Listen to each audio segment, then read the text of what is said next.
కొమరంభీం ఆసిఫాబాద్ జిల్లా సిర్పూర్ నియోజకవర్గంలోని బెజ్జూర్ మండల కేంద్రంలో బీఆర్ఎస్ పార్టీ నాయకులు అర్షద్ హుస్సేన్ ఆధ్వర్యంలో భారీ బైక్ ర్యాలీ నిర్వహించిన అనంతరం మీడియా సమావేశం ఏర్పాటు చేసిన తరుణంలో కార్యక్రమానికి బీఆర్ఎస్ పార్టీ రాష్ట్ర నాయకులు డాక్టర్ ఆర్ఎస్ ప్రవీణ్ కుమార్ ముఖ్య అతిథిగా పాల్గొన్నారు.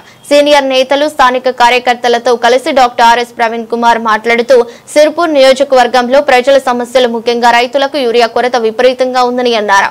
విద్యార్థుల ఫీ రియంబర్స్మెంట్ ఇప్పటికీ ఇవ్వకుండా ముఖ్యమంత్రి రేవంత్ రెడ్డి ఉస్మానియా యూనివర్సిటీకి విద్యా అభివృద్ధి కోసం కోట్ల నిధులు మంజూరు చేస్తానని అనటం హాస్యాస్పదంగా ఉందన్నారు.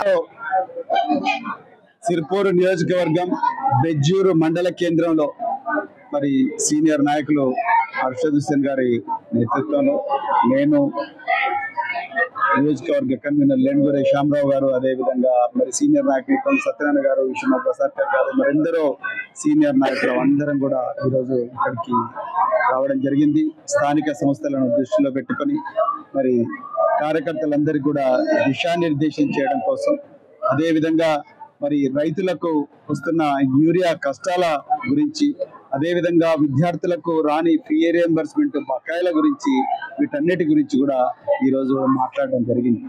అదేవిధంగా స్థానిక ప్రజలందరూ కూడా ఒక కొత్త నాయకత్వాన్ని కోరుకుంటున్నారు, కొత్త మార్పు కోరుకుంటున్నారు. స్థానిక సంస్థల ఎన్నికల్లో తప్పకుండా బీఆర్ఎస్ పార్టీ విజయ కేతనం ఎగరేయబోతున్నదన్న ఆత్మవిశ్వాసం ఇవాళ మాకు కలిగింది. మరి అలా ఈ ప్రాంతం గత 45 సంవత్సరాల నుండి చాలా దోపిడీకి గురైంది. ఈ ప్రాంతం మరి మారుమూల అటవీ ప్రాంతాల్లో ఇప్పటికి కూడా రోడ్లు లేవు.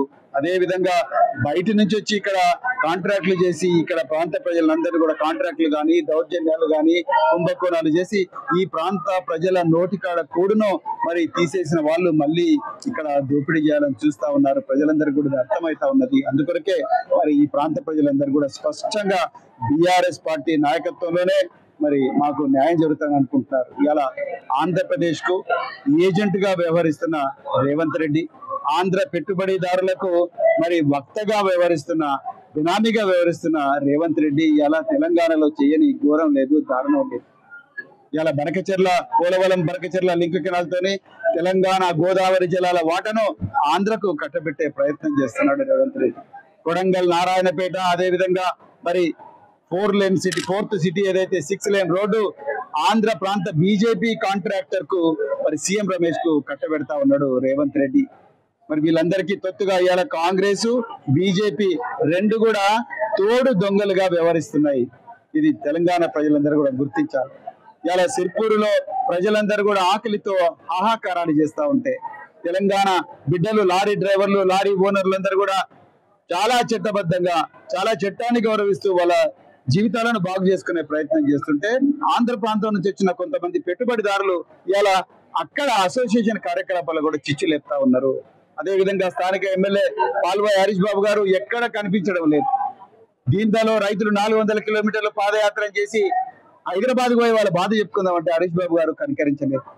ఇలా ఈ ప్రాంత ప్రజలందరూ కూడా టేకు దొంగలు, కలప దొంగలు అని చెప్పి అసెంబ్లీలో డాక్టర్ హరీష్ బాబు గారు స్వయాన బయానా ఇస్తే ఫారెస్ట్ అధికారులు మీరు ఏం చేస్తున్నారంటే ఇలా ఫారెస్ట్ అధికారులు కసితోని, కక్షతోని, విద్వేషంతోని ఇలా చాలా గ్రామాల్లో కూడా ట్రాక్టర్లు గుంజుకొని పోతా ఉన్నారు. ఓడి భూములు చేసుకొని పొట్ట నింపుకుంటున్న పేద రైతులు ఎవరైతే ఉన్నారో వాళ్ళు ఇలా ఆకలి చావుల అంచున ఉన్నారు. ఎక్కడ పోయినా హరీష్ బాబు, ఎక్కడ పోయినారు బీజేపీ నాయకులు? ఇలా కేంద్రంలో ఉండే బీజేపీ మేము యూరియా ఇచ్చినామంటారు, రాష్ట్రంలో ఉండే కాంగ్రెస్ ఏమో మీరు ఇవ్వలేదంటారు.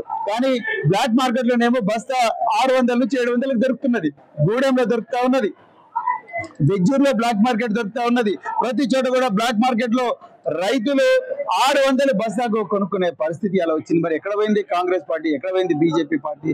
ఒకరి మీద ఒకరు అబాండాలు వేసుకొని నువ్వు గిచ్చితే నేను ఏడుస్తా అనే విధంగా మరి ఈ విధంగా డ్రామాలు చేస్తున్నారు తప్ప పేద ప్రజలకు ఎక్కడ కూడా న్యాయం చేయడం లేదు.